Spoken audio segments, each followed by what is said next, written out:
Hello again, everybody, and welcome back to Transformers TCG Deck Techs, where we dare to think outside the box and we have fun doing it. My name is Jimmy, and the deck I'm going to show you today is a deck that I've been developing for a really long time. I built it yesterday, and I normally don't do this because I normally like to play test my decks quite a bit before I show you guys the decks, but it performed so well last night against so many different types of opponents that I had to make a video and show you guys. But before we get to the deck, I just wanted to say that, this is my first video since Gen Con. I have been busy, with Energon Invitational qualifiers, but I did want to give a shout out to every content provider that I met at Gen Con. Every single person that I met was great. Really nice guys. Check out every single one of these guys on YouTube if you haven't already. I got to meet Joe and RJ from Wreck and Roll, which was really awesome because they're the guys that, helped me get started with everything. I got to meet Stefan, the Origins winner, from S. Akuma. I got to meet Jamie from Powered by Primus, really awesome guy.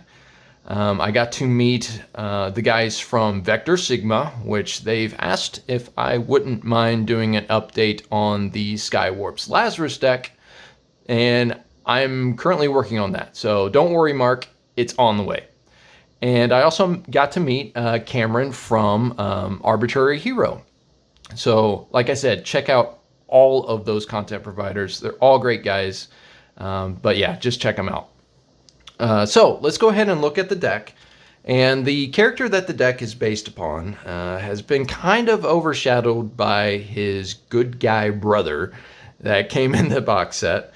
And that is Soundwave from the Blaster vs. Soundwave box set. And he is a leader specialist.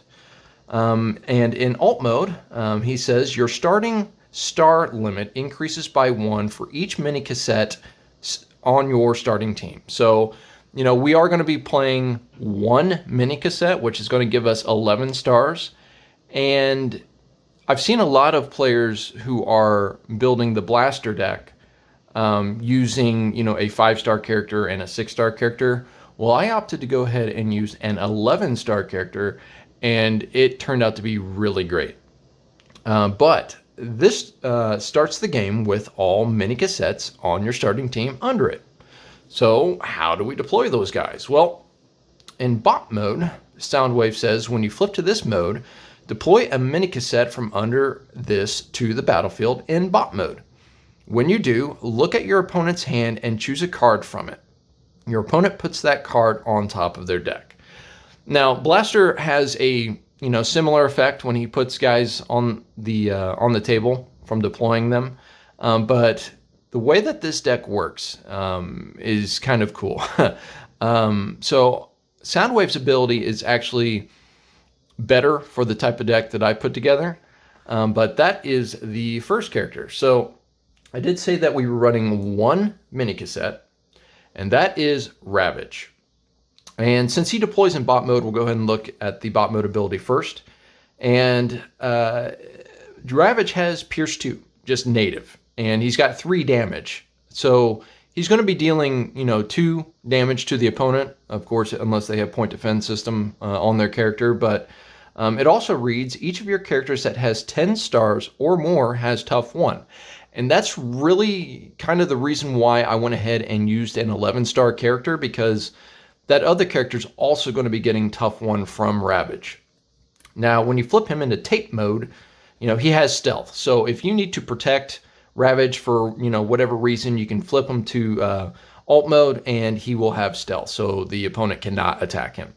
But it also reads when you flip to this mode, one of your characters gets Pierce 2 until end of turn. So this is going to be a blue deck, like I do. I love my blue decks. So adding that Pierce to one of our other characters is going to be extremely helpful. Now you're probably wondering what's the 11-star character. Well, there are a lot of really strong 11-star characters, but because of the way that these 2 cards work together, I went ahead and went with General Optimus Prime. Now the reason for that is because of his alt mode ability. And it reads, each of your other characters has bold 1 and tough 1. So when you flip Soundwave to bot mode and you deploy Ravage in bot mode, Soundwave and Optimus Prime will both have tough 1. Well, with General Optimus Prime, he will also be giving Soundwave and Ravage tough 1. So right off the bat, Soundwave has tough 2 with 2 armor, and that's fantastic. Now on the other side, in bot mode, General Optimus Prime has bold 1 and tough 1. Now, the bold may not seem like it's going to play that big of a role in this deck, but because of the amount of black icons I have in the deck, it actually is of benefit to this blue deck. But obviously the tough 1 is going to be great in this deck, and because of Ravage, that will end up being tough 2. He also has focus 1. There are a few orange cards in the deck, so the focus will help us get those on top of our deck when we're attacking. Okay, so that is the main team. And I don't normally show the sideboard character until I show the sideboard, but I'm going to go ahead and show you because it's kind of ridiculous. We're going to side out General Optimus, and we're going to side in Autobot Cosmos. Now the reason for that is, for one, he's got a great ability on alt mode, or in bot mode. But if you add up the total hit points, it's 45. You side in Cosmos against low damage blue Pierce decks, and it's going to take them forever to knock your entire team out. But if you're not familiar with Cosmos, I did do a Cosmos video not too long ago-ish, but I've been messing around with Cosmos quite a bit because I actually feel that he's in a really great spot right now because of all of the 4-wide teams with lower star counts. But in alt mode, when you flip to this mode, scrap all cards from your hand, then draw that many cards. And in the Cosmos deck that I build, it's called Rough Reentry. You're going to be using this ability a lot because you're trying to get the correct cards in your hand.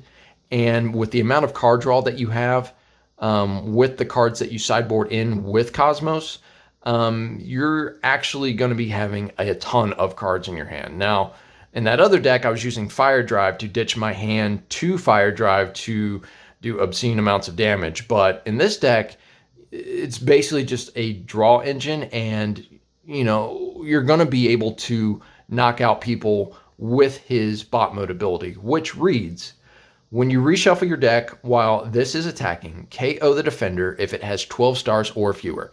So with the amount of cards you're going to have in your hand, you're not going to have that many cards in your draw pile, which means you're going to be reshuffling often. So that's going to be triggering often. And the reason why I'm signing it in against those 4-wide blue Pierce decks is because those decks rely on having tough, having armors, and Cosmos doesn't care what you have. You could have tough 50, and if he triggers his ability, you're getting knocked out. So he is actually a great sideboard character for this deck. Okay, so those are the characters in the deck, and now we're going to go ahead and take a look at the battle cards. And the first battle card we're going to look at is Calculated Strike. Calculated Strike is an action with a black icon. Like I said, there's quite a few cards with a black icon in this deck. But it reads, one of your characters gets +2 damage and Pierce 2 until end of turn. This is good on all of our characters, especially Ravage, because if you play this on Ravage, he's going to, turn from a kind of a unintimidating little dude into a 5 damage Pierce 4 attacker, which is pretty substantial. You're going to be, turning some heads doing that. But I went ahead and put 3 copies of Calculated Strike in the deck. The next card that we're going to look at is Steady Shot. And it's an action with a black and a blue icon. And it reads, one of your characters gets +2 damage until end of turn. Now, this is going to be primarily played against non-blue decks, because the more damage you have, the better off you are, because they're not going to be flipping blues or very many blues to defend themselves with. So getting just the +2 damage is still really good. So I went ahead and put 3 copies of Steady Shot in the deck. The next card is Hiding Spot. And it's a secret action with a black icon that says you reveal this after your opponent chooses an attacker and before they choose a defender. When revealed, one of your characters gets stealth until end of turn. This came into play quite often last night because Ravage in tape mode has natural stealth. He comes with it. But if you have a character that is very low on health, you can play Hiding Spot, flip Ravage, and then when the opponent attacks into you, you reveal Hiding Spot and protect the character that you don't want them to attack into. So with Ravage having stealth and that other character having stealth, let's just say that you gave it to Soundwave, they have to attack into General Optimus Prime. Now, of course, you could do the vice versa. Give Optimus Prime stealth with Hiding Spot, and they have to attack into Soundwave.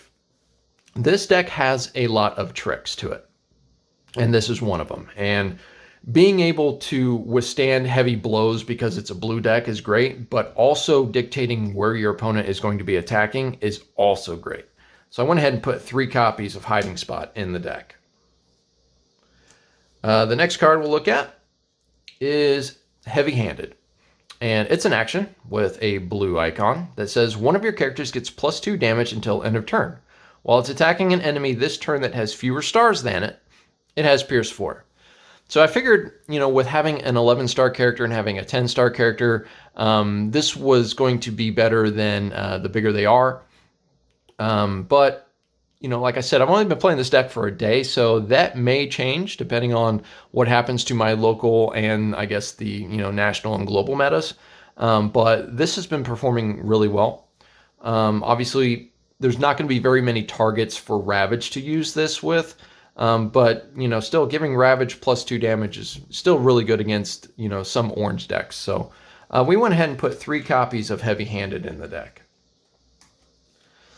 The next action we're going to look at is Equipment Enthusiast. And it's an action with a white icon that says draw cards for each of your upgrades. Now, we do have, a few upgrades in this deck that we can actually play multiples of on a single character. So we're finding that we're able to draw, 4 or 5 cards each time we play this. And I also needed white icons in the deck. I really couldn't figure out which white icons would be of any benefit to this deck. But Equipment Enthusiast has been a favorite of mine since, wave 1. I've loved this card since then. But I went ahead and put 3 copies of Equipment Enthusiast in the deck. It also helps out a lot after sideboarding because of the way that Cosmos works. And the next action we're going to look at is Security Checkpoint. And it's an action with 2 blue icons, and it says each player reveals their hand and scraps all upgrades from it. Okay, there was a few plays last night, and this was so fantastic, but I went second in both of these occasions. So, my opponent draws 4 cards, and then, they attack with their first attacker, and then it's my turn. I draw my 1 card, and I get to play 1 card, on my first turn going second. Well, what I would do is I would flip Soundwave, and I would deploy Ravage, which allows me to look at the opponent's hand and put a card on top of their deck. There were 2 instances where I looked at my opponent's hand, took 1 action from it, put it on top of their deck, and all 3 of the remaining cards were upgrades. So I played this. I just nuked their entire hand on my first turn and pretty much won the game from there because it was an extreme uphill battle from then on for my opponent. But this is a natural 3 of in any blue deck, so I went ahead and put 3 copies of Security Checkpoint in the deck.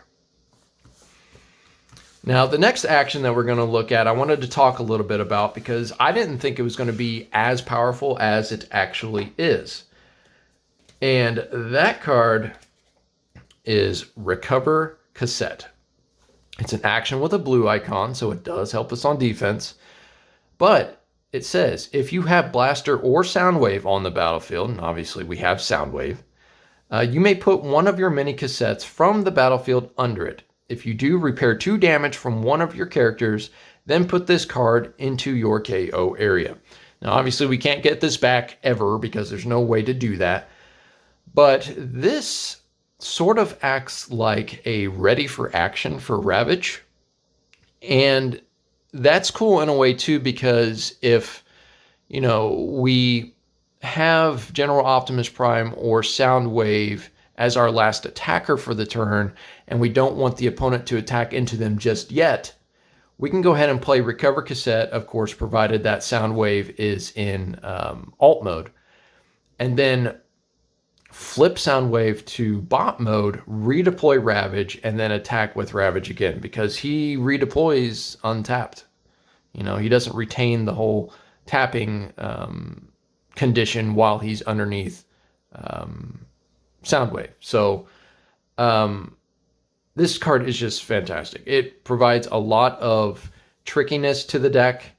And the repair 2 may not seem like it's a big number, but in a blue deck where you have as much tough as I do in this deck, it's difficult to deal damage to my characters anyway. So healing 2 damage off of one of those characters is actually really great. And obviously, I'm putting 3 copies of this card in the deck. Okay, so those are the actions for the deck. And now we're going to take a look at the upgrades. And we'll start with the one that's the most lackluster, but we do actually play this as an upgrade sometimes. And that is Handheld Blaster. It's an upgrade weapon with 2 blue icons that gives our character Bold 1. Now, because of the black icons that we have in this deck, and we do have a couple of orange icons in the deck, Bold 1 can be beneficial to your characters. If you want to try to make sure that you flip that extra black icon or that orange icon, it doesn't hurt to have that additional Bold 1. So I went ahead and put 3 copies in the deck, primarily because of the double blue, but still, the Bold 1 does come into play sometimes.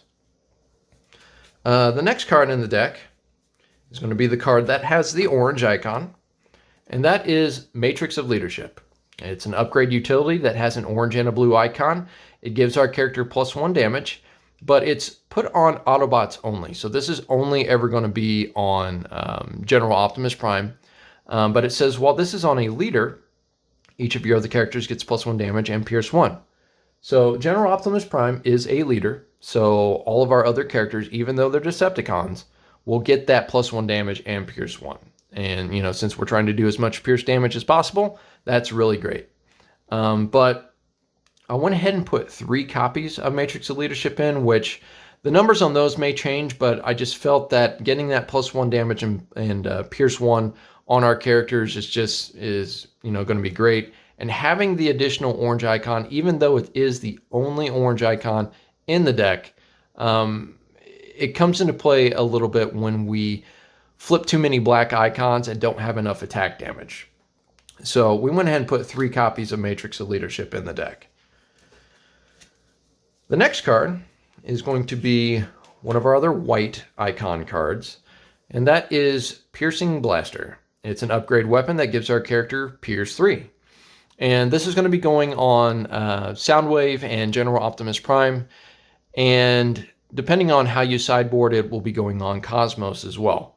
He does have 2 attack damage, but, the Pierce 3 is really going to help him push through damage when he's not activating his ability. But having a guaranteed Pierce 3 on our characters, it makes it so that we only have to flip, 2 or 3 black icons during that attack in order to get, our full attack damage worth of Pierce. So I went ahead and put 3 copies in, primarily because it's a white icon and it gives us Pierce. But like I said, those numbers may change, but so far it's been working really great. The next card we're going to look at is Scoundrel's Blaster. And it's an upgrade weapon with a blue and a green icon, so we can get these when we flip during battle.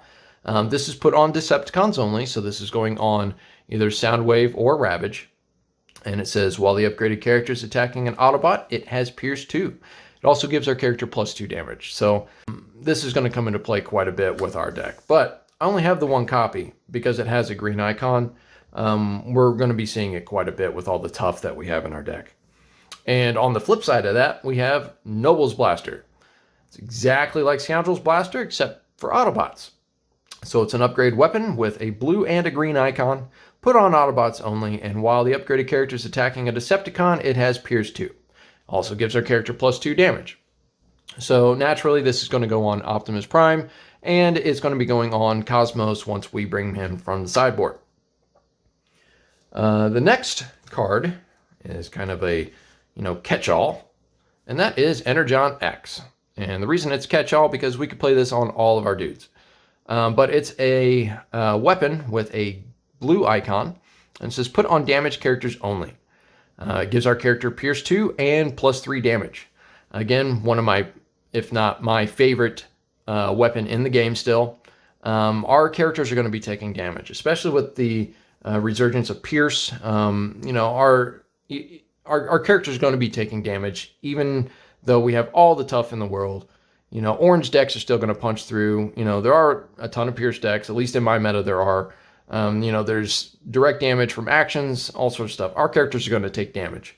But because we don't really want to see this in our opening hand, I went ahead and just put 2 copies of Energon X in the deck. And we only have a couple more cards left in the main board. And they're going to help us with our defense. And the first one we're going to look at is Smoke Cloak. And it's an upgrade armor with a black and a blue icon.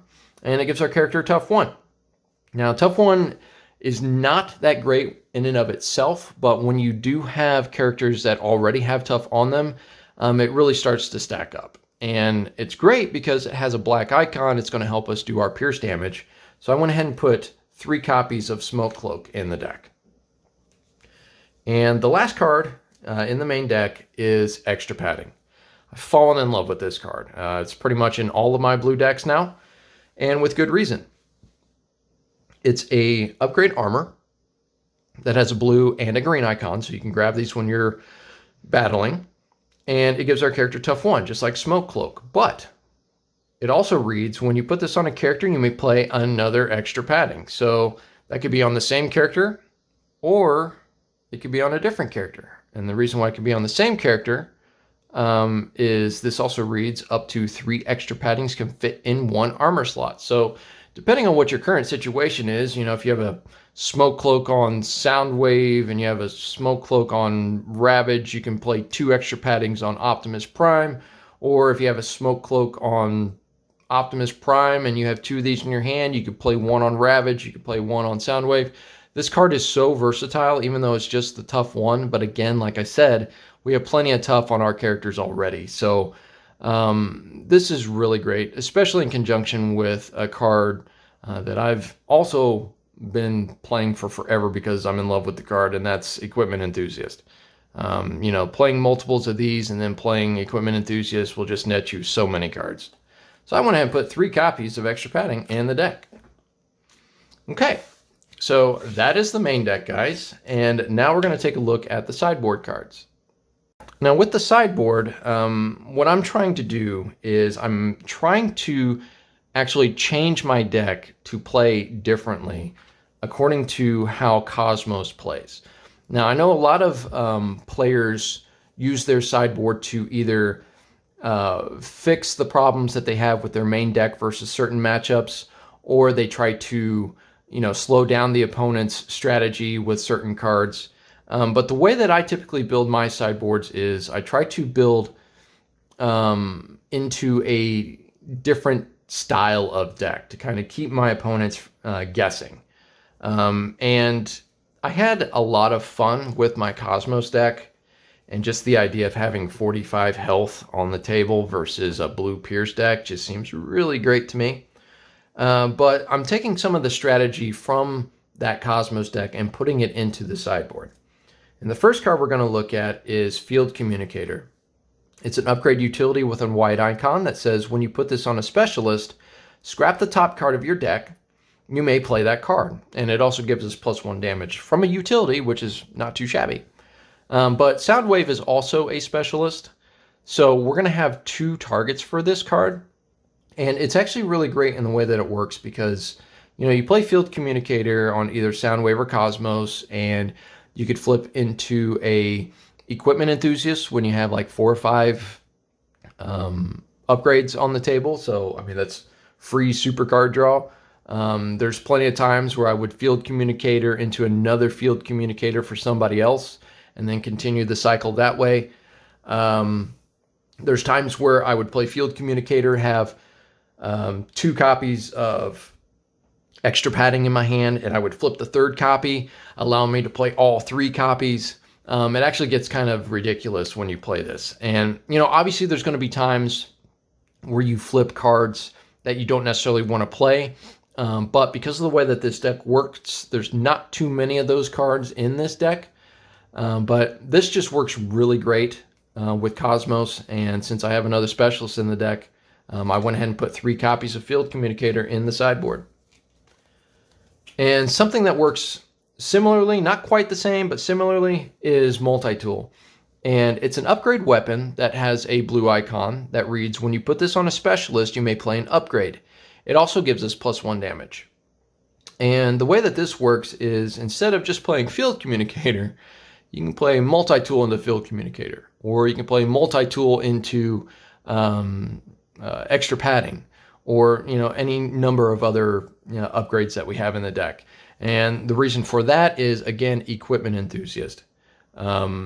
We draw tons of cards off of that, and we want to have as many cards in our hand as possible so that we can really benefit from Cosmos's alt mode ability.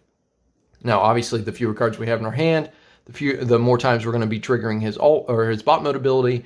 But we're really, honestly, trying to focus on having this just so that we can make sure that we have the correct cards in our hand. So Multi-Tool is going to help us with that. So I went ahead and put 3 copies of Multi-Tool in the deck. Now, there's going to be certain situations with Cosmos where you need to get through your deck, but you also want to be in bot mode because you realize that by doing the math, I don't know how many guys out there like to do math. I do. It's fun. But because of the math, you may end up with only, 1 or 2 cards in your deck, and you want to be able to use Cosmos' ability. Well, in order to really make sure that we can do that, I put 2 copies of Escape Route in the sideboard. It's an action that says flip one of your characters from bot mode to alt mode. It also has a white and a green icon, so we can make sure that we get it when we're battling. But this really helps make sure that we can flip Cosmos into alt mode, get through our deck, then flip him back over and attack while we have only 1 or 2 cards in our deck. So we have 2 copies of Escape Route in the sideboard. And the last card is Brainstorm. It's an action with a blue icon that says you may play an action, then you may play another action. Now, with the amount of cards that we're going to have in our hand, and I know I keep saying that, but you guys really have to play the deck in order to see how well it actually works. We're going to have tons of actions in our hand. Why not try playing, multiples of those actions? So, because, we don't really want to see this, early, because we don't have a lot of actions in this deck, I went ahead and just put 2 copies of Brainstorm in the sideboard. Because once we start drawing all those cards, we're going to have 1 or both of these in our hand pretty much at all times because of how, we're flipping, we're flipping and then we're, scrapping like 14 cards and then drawing 14 cards. And, we may only have, 16 cards total between our scrap pile and our draw pile. So we're going to be seeing these things over and over and over again once we get to that point. Okay, guys, so that is the deck. And like I said, I just built it yesterday, and I haven't play tested it enough to say that this is going to be the final version of this deck. I might do an update video later. I was honestly just blown away by how well the deck works, and it was, against heavy aggro orange decks. heavy defense blue decks, Pierce decks, balanced decks that had really good strategies to them. It was just nutty. It just was. So I had to show you guys this deck, and I know that I haven't posted a video in a while, so I apologize for that, but I really hope you liked the video. Go ahead and hit the like and subscribe button if you haven't done so already, and never forget that you can win if you dare. Take care now.